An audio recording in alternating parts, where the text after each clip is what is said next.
ನಮಸ್ಕಾರ ಫ್ರೆಂಡ್ಸ್, ನಮ್ಮ ಉತ್ತರ ಕರ್ನಾಟಕದ ಸ್ಪೆಷಲ್ ಹೀರೆಕಾಯಿ ಪಲ್ಯ ಹೇಗ್ ಮಾಡೋದು ಅಂತ ನಾನ್ ನಿಮ್ ಜೊತೆ ಈ ವಿಡಿಯೋದಲ್ಲಿ ಶೇರ್ ಮಾಡ್ತಾ ಇದ್ದೀನಿ. ಮೊದಲಿಗೆ 1 ಕಪ್ ಆಗಷ್ಟು ಶೇಂಗಾನ ಚೆನ್ನಾಗಿ ಹುರ್ಕೊಂಡು ಸೈಡ್ಗೆ ತಣ್ಣಗಾಗೋದಕ್ಕೆ ಇಡ್ತೀನಿ. ಪೂರ್ತಿ 1 ಕಪ್ ಯೂಸ್ ಮಾಡೋ ಬೇಕಾಗಲ್ಲ, ಇದಕ್ಕೆ ಜಸ್ಟ್ 2 ಸ್ಪೂನ್ ಪೌಡರ್ ಬೇಕಾಗುತ್ತೆ ನಮ್ಗೆ ಅಷ್ಟೇ. ಸೊ ಇಲ್ಲಿ ನಾವು ಒಂದು ಹೀರೆಕಾಯಿನ ತಗೊಂಡಿರೋದು. ಸೊ ಹೀರೆಕಾಯಿ ಮೇಲೆ ಏನ್ ಈ ತರ ಇರುತ್ತೆ ಅಲ್ವಾ, ಅದನ್ನ ನಾವು ಚೆನ್ನಾಗಿ ಕ್ಲೀನ್ ಮಾಡ್ಕೊಳ್ಬೇಕು.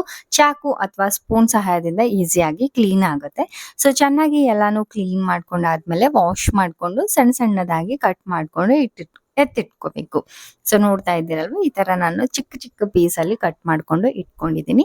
ಅಂಡ್ ಫ್ರೆಂಡ್ಸ್, ಇನ್ನು ನೀವು ನನ್ನ ಚಾನಲ್ಗೆ ಸಬ್ಸ್ಕ್ರೈಬ್ ಆಗಿಲ್ಲ ಅಂದ್ರೆ ಸಬ್ಸ್ಕ್ರೈಬ್ ಮಾಡ್ಕೊಂಡಿರಿ. ಸೊ ದಟ್ ನಿಮ್ಗೆ ಇದೇ ತರ ಹೆಲ್ದಿ ರೆಸಿಪೀಸ್ ನನ್ನ ಒಂದು ಯೂಟ್ಯೂಬ್ ಚಾನಲ್ ಅಲ್ಲಿ ನಿಮ್ಗೆ ನೋಡೋದಕ್ಕೆ ಸಿಗುತ್ತೆ.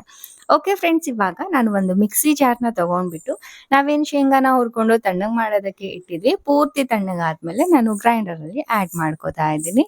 ಅಂಡ್ ಮೇಲೆ ಸಿಪ್ಪೆ ತೆಗಿತೀರಾ ಅಂದ್ರೆ ತೆಗಿಬಹುದು, ಇಲ್ಲ ಅಂತಂದ್ರೆ ಹಾಗೆ ಕೂಡ ಆಡ್ ಮಾಡ್ಕೋಬಹುದು. ಸೊ ಇವಾಗ ಇದನ್ನ ಪಲ್ಸ್ ಮೋಡ್ ಅಲ್ಲಿ ತರಿತರಿಯಾಗಿ ರುಬ್ಕೊಂಡ್ ಬರ್ಬೇಕು. ಜಾಸ್ತಿ ಫೈನ್ ಪೌಡರ್ ಕೂಡ ಮಾಡ್ಕೊಳ್ಳೋದು ಬೇಡ, ಸ್ವಲ್ಪ ತರಿ ಆಗಿದ್ರೇನೆ ಪಲ್ಯ ತುಂಬಾನೇ ರುಚಿಯಾಗಿ ಬರುತ್ತೆ. ಸೊ ಇವಾಗ ಇದು ಒಂದ್ ಬೌಲ್ ಅಲ್ಲಿ ಟ್ರಾನ್ಸ್ಫರ್ ಮಾಡ್ಕೊಂಡು ಸೈಡಿಗೆ ಎತ್ತಿಟ್ಕೊತೀವಿ. ಅಂಡ್ ಇವಾಗ ಅದೇ ಮಿಕ್ಸಿ ಜಾರ್ ಅಲ್ಲಿ ನಾವು ಒಂದು ಪೇಸ್ಟ್ ನ ಪ್ರಿಪೇರ್ ಮಾಡ್ಕೊಳ್ಳೋಣ. ಒಂದು 5ರಿಂದ 6 ಬೆಳ್ಳುಳ್ಳಿ, ಖಾರಕ್ಕೆ ನಾನು 3 ಹಸಿಮೆಣಸಿನಕಾಯಿ, ಸ್ವಲ್ಪ ಶುಂಠಿನ ಆಡ್ ಮಾಡ್ಕೊಂಡಿದ್ದೀನಿ. ನೀರೇನು ಹಾಕ್ಲಾರ್ದಂಗೆ ಚೆನ್ನಾಗಿ ಇದು ಕೂಡ ತರ್ತರಿಯಾಗಿ ರುಬ್ಕೊಂಡ್ ಬರ್ಬೇಕು. ಸೊ ನಾನಿವಾಗ ನಿಮ್ಗೆ ತೋರಿಸ್ತಾ ಇದ್ದೀನಿ ನೋಡಿ, ಈ ತರ ನೀವು ರುಬ್ಕೊಂಡು ಸೈಡ್ಗೆ ಎತ್ತಿಟ್ಕೊಳ್ಳಿ. ಮಿಕ್ಸಿ ಜಾರ್ ಅಂತಾನೆ ಇಲ್ಲ, ನೀವು ಕಲ್ಲು ಕುಟ್ಟೋದಿರುತ್ತೆ ಅಲ್ವಾ, ಅದ್ರಲ್ಲೂ ಕೂಡ ನೀವು ಮಾಡ್ಕೋಬಹುದು. ಸೊ ಇವತ್ತಿನ ಹೀರೆಕಾಯಿ ಪಲ್ಯ ನಾನು ಕುಕ್ಕರ್ ನಲ್ಲಿ ಮಾಡಿ ತೋರಿಸ್ತಾ ಇದ್ದೀನಿ, ಹಾಗಾಗಿ ಕುಕ್ಕರ್ ನ ಬಳಸ್ಕೊತಾ ಇದ್ದೀನಿ. ಕುಕ್ಕರ್ ಅಲ್ಲಿ ಸ್ವಲ್ಪ ಎಣ್ಣೆನ ಹಾಕೊಂಡು ಬಿಸಿ ಆದ್ಮೇಲೆ ಸಾಸಿವೆ ಜೀರಿಗೆನ ಆಡ್ ಮಾಡ್ಕೊಂಡಿದ್ದೀನಿ.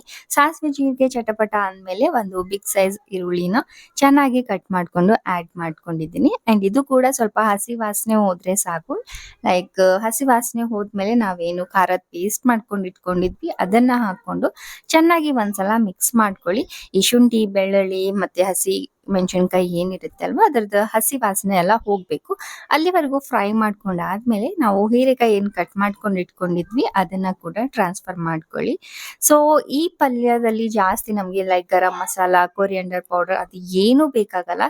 ಜಸ್ಟ್ ಇಲ್ಲಿ ನಾನು 1 ಸ್ಪೂನ್ ಆಗಷ್ಟು ಉಪ್ಪು, ಸ್ವಲ್ಪ ಅರಿಶಿಣದ ಪುಡಿ ಹಾಕಿದ್ದೀನಿ ಅಷ್ಟೇ. ಚೆನ್ನಾಗಿ ಇದನ್ನ ಒಂದ್ಸಲ ಮಿಕ್ಸ್ ಮಾಡ್ಕೊಳ್ಳಿ. ಅಂಡ್ ಬೇರೆ ಮಸಾಲ ಹಾಕಿದ್ರು ಕೂಡ ಅಷ್ಟು ರುಚಿಯಾಗಿ ಬರಲ್ಲ. ಈ ಸಿಂಪಲ್ ಮಸಾಲದಿಂದಾನೇ ಎಷ್ಟು ರುಚಿಯಾಗಿ ಬರುತ್ತೆ ಅಂತಂದ್ರೆ, ಯಾರಿಗೆ ಹೀರೆಕಾಯಿ ಪಲ್ಯ ಇಷ್ಟ ಆಗಲ್ಲ ನೋಡಿ, ಅವ್ರು ಕೂಡ ಪದೇ ಪದೇ ಇದೇ ಹೀರೆಕಾಯಿ ಪಲ್ಯ ಮಾಡಿ ಅಂತ ಹೇಳ್ತಾರೆ. ಅಷ್ಟೊಂದು ರುಚಿಯಾಗಿ ಬರುತ್ತೆ. ಸೊ ಇಲ್ಲಿ ಮಿಕ್ಸಿ ಜಾರ್ ಅಲ್ಲಿ ಏನ್ ಪೇಸ್ಟ್ ಮಾಡ್ಕೊಂಡಿದ್ವಿ ಅದರಲ್ಲಿ ಸ್ವಲ್ಪ ಇತ್ತು, ಹಾಗಾಗಿ ಅದರಲ್ಲಿ ಅರ್ಧ ಬಟ್ಲು ನೀರನ್ನ ಹಾಕೊಂಡು ಇದ್ರಲ್ಲೇ ಟ್ರಾನ್ಸ್ಫರ್ ಮಾಡ್ಕೋತಾ ಇದ್ದೀನಿ. ಸೊ ನೀರು ನೋಡ್ಕೊಂಡು ನೀವು ಹಾಕೊಳ್ಳಿ, ನಾನು ಅರ್ಧ ಬಟ್ಲು ಯೂಸ್ ಮಾಡಿದ್ದೀನಿ. ಸೊ ಇವಾಗ ಕುಕ್ಕರ್ನ ಮುಚ್ಚಿಬಿಟ್ಟು ಅಂದ್ರೆ ವಿಷಲ್ ಏನು ಹಾಕ್ಸ್ಬೇಡಿ, ಜಸ್ಟ್ ಒಂದ್ 5 ನಿಮಿಷ ಕುದಿಸಿ ಅಷ್ಟೇ. 5 ನಿಮಿಷ ಆದ್ಮೇಲೆ ನಾನು ನಿಮ್ಗೆ ತೋರಿಸ್ತಾ ಇದ್ದೀನಿ, ಇಲ್ಲಿ ನೀವು ನೋಡ್ಬೋದು. ಸೊ ಪೂರ್ತಿಯಾಗಿ ಇನ್ನೂ ಹೀರೆಕಾಯಿ ಎಲ್ಲ ಬೆಂದಿಲ್ಲ, ಒಂದ್ 30 to 40% ಅಷ್ಟೇ ಬೆಂದಿರುತ್ತೆ. ಹಾಗಾಗಿ ಒಂದ್ಸಲ ಚೆನ್ನಾಗಿ ಮಿಕ್ಸ್ ಮಾಡಿದಾದ್ಮೇಲೆ ನಾವೇನು ಶೇಂಗಾದ ಪುಡಿ ಮಾಡ್ಕೊಂಡು ಇಟ್ಕೊಂಡಿದ್ವಿ ಅಲ್ಲ, ಅದು 2 ಸ್ಪೂನ್ ಮಾತ್ರ ಹಾಕಿದ್ದೀನಿ.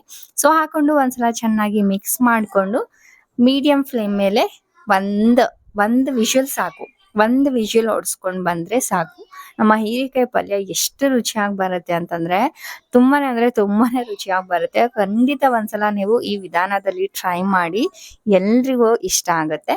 ಐ ಹೋಪ್ ಈ ರೆಸಿಪಿ ನಿಮ್ಗೆ ಇಷ್ಟ ಆಗಿದೆ ಅಂತ ಅನ್ಕೊಂಡಿದ್ದೀನಿ. ಸೊ ಇಷ್ಟ ಆದ್ರೆ ಲೈಕ್ ಮಾಡಿ, ಹಾಗೆ ಚಾನಲ್ನ ಸಬ್ಸ್ಕ್ರೈಬ್ ಮಾಡೋದನ್ನ ಮರಿಬೇಡಿ. ಬಾಯ್ ಬಾಯ್.